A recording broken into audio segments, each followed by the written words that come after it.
o darwinismo, o evolucionismo, é quase dar um tiro no pé acadêmico. Porque vão chamar de negacionista, né? negacionista virou um mantra. Sabe, na verdade, em alguns pontos, a universidade, ela tem virado, e eu acho que eu posso fazer essa crítica aqui, porque o mundo acadêmico é um mundo para você fazer a crítica.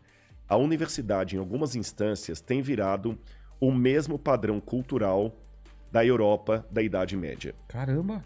Por quê? Na Europa da Idade Média, o lema era Roma locuta, finita causa est. Roma falou, acabou. O que é dogma da igreja, você não pode questionar, tá certo? Então, se nos dogmas da igreja estavam ditos que... Vou dar um exemplo para você. Por uma interpretação errada da Bíblia hebraica, Jerônimo traduziu que a terra permanece para sempre. Estate, que ele traduz em latim. Tá. Só que no hebraico, quando fala a terra permanece para sempre, quer dizer, ela dura para sempre. Mas São Jerônimo cometeu um escorregadela lá em latim e traduziu a terra fica parada para sempre. Tá certo?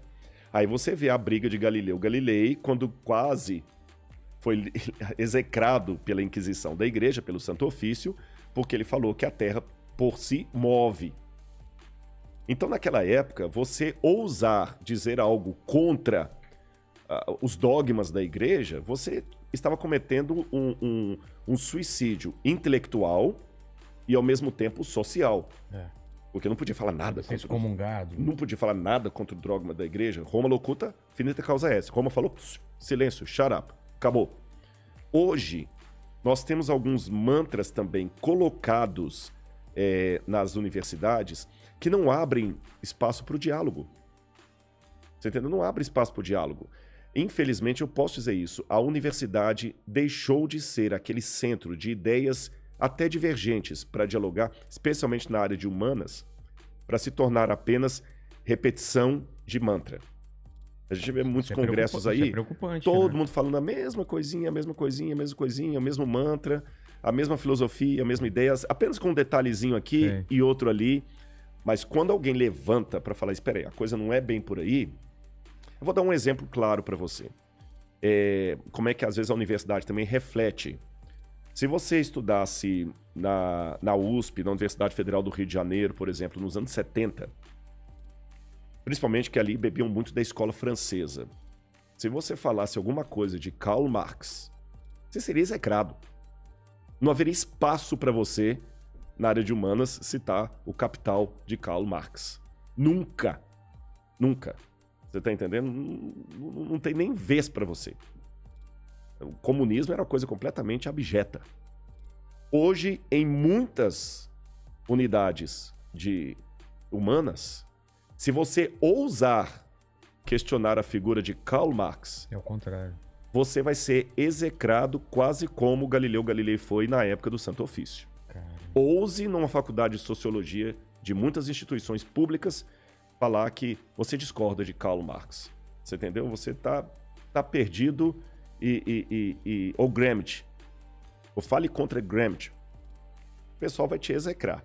Então, você vê que a universidade, o Anísio Teixeira já dizia que a universidade deveria ser o lugar onde as ideias contrárias deveriam encontrar e viver em harmonia. Foi por isso que ela surgiu. E Anísio Teixeira, na sua empolgação, falava que nada poderia substituir... A palavra universidade já é uma coisa... Universidade. Aliás, a universidade surgiu até por isso, porque, na verdade, existem duas versões aqui da origem da universidade. Alguns pensam que a universidade começou com a Igreja Católica, quando ela funda as universitas, principalmente a Universitas de Bolonha, de Paris, de Roma.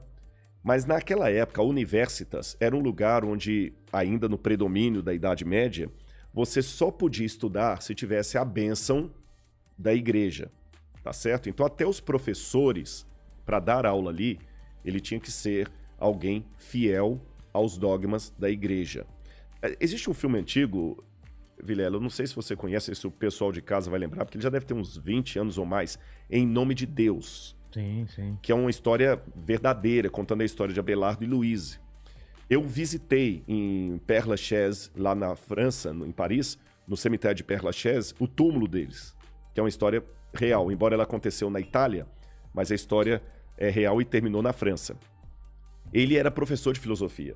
Ele não era padre, não era sacerdote, mas mesmo sendo professor de filosofia, ele tinha que fazer votos de castidade com a igreja. E quando ele vai se tornar tutor da Louise, ele se apaixona por ela, pede para casar com ela. O tio dele, em ligação com o bispo da cidade, manda castrá-lo. Caramba! Pra ele não ficar com a menina. Aí ele se torna padre, castrado, e ela se torna freira. E eles constroem monastérios de clausura, um perto do outro. E ficavam trocando cartas de amor a vida toda. Nossa, até morrer. Que desespero. Você nunca mais se vê. É bonito, é triste, mas é bonita. Bonito, né? E você lê as cartas deles ali, ele pra ela pra ele, né? Falando assim, que sentimento é esse? Bom, mas essa história ilustra o que eu quero dizer. Naquela época, ele era professor, mas ele não podia se dar ao luxo de casar só porque ele era um professor formado por uma universitas. Todo mundo que estudava lá tinha que ter, em primeiro lugar, o título de teologia. Por isso que quase todos os que formavam nas universidades eram primeiro teólogo para depois ser outra coisa. Tá. Com o tempo, na época de Tomás de Aquino, Carlos Magno, que a igreja começa a valorizar a filosofia aristotélica, eles começam a falar, então tá bom, a filosofia, que era ancila teológica, como se diz em latim, a serva da teologia, agora ela é a mãe da ciência. Então quando você estuda lá, você tem que ser, em primeiro lugar, filósofo. É por isso que a gente, quando faz doutorado, na América, eles chamam de PhD, doutorado em filosofia, mas o cara é físico. Mas ele é um PhD, doutor em filosofia. Ele é médico, né? Ele é pastor, mas ele fez um PhD, doutorado em filosofia. Nunca estudou filosofia. Filosofia virou nome genérico. Entendi. Então você não tinha como escapar da filosofia eclesiástica, tomista, aristotélica, Santo Tomás de Aquino, e da teologia. Você não podia nem falar assim, não, então tá bom, então eu desisto de ser professor, eu vou casar com a menina que eu tô... Não. Não tinha essa opção. Não tinha essa opção. Hoje, a academia, eu sei que muita gente está assistindo, está se revirando, porque não está aceitando o que eu estou falando, mas é a mais pura verdade. Está chegando uma época em que os alunos universitários têm que aprender a questionar a própria universidade. Porque esse é o papel da universidade. Fazer o aluno ser mais do que simplesmente o refletor do pensamento alheio. Reproduzir o pensamento alheio. E hoje nós estamos produzindo acadêmicos em série. Você vê as pesquisas, as teses, os artigos científicos, é material em série. Você está entendendo? Especialmente na área de humanas, que é a área que eu sou. Não estou falando de todas. E se você, hoje, fala assim, peraí, mas eu discordo dessa visão aí do professor. Acabou. Não tem mais vez para você. Se você não compra as pautas sociais com o discurso que é dito hoje dentro, você está execrado pelos professores, pelo diretório estudantil, você está entendendo? E quem vai fazer mestrado e doutorado sofre muito. Então nós estamos, de certa forma, sem nenhum anacronismo, eu diria, revivendo a época medieval, só que na época das luzes. Exatamente. E qual é a solução para isso?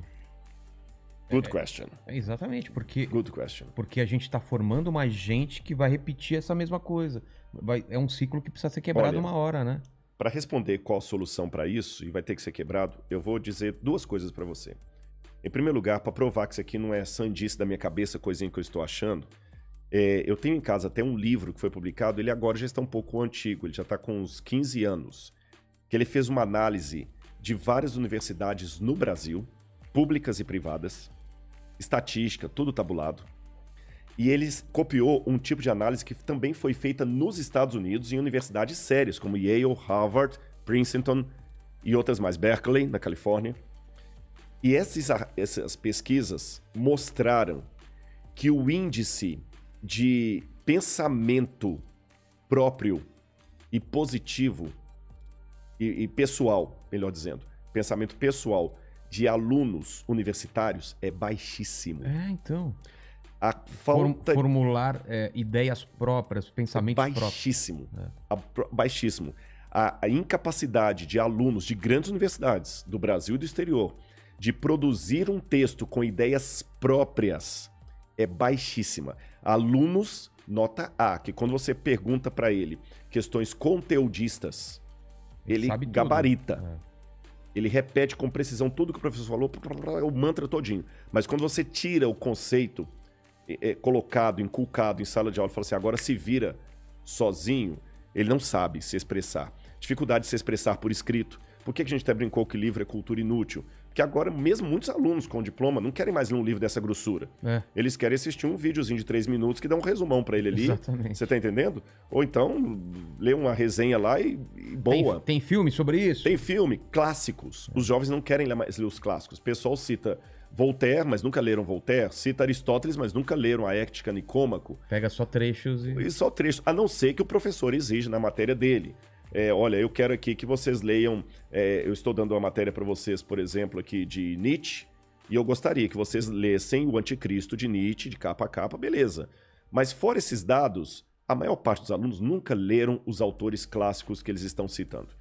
Então, isso está faltando, isso está, assim, verificado de maneira estatística, não é achismo meu. Muito preocupante. Agora você pergunta o que fazer. Bom, Thomas Kuhn falava que sobre as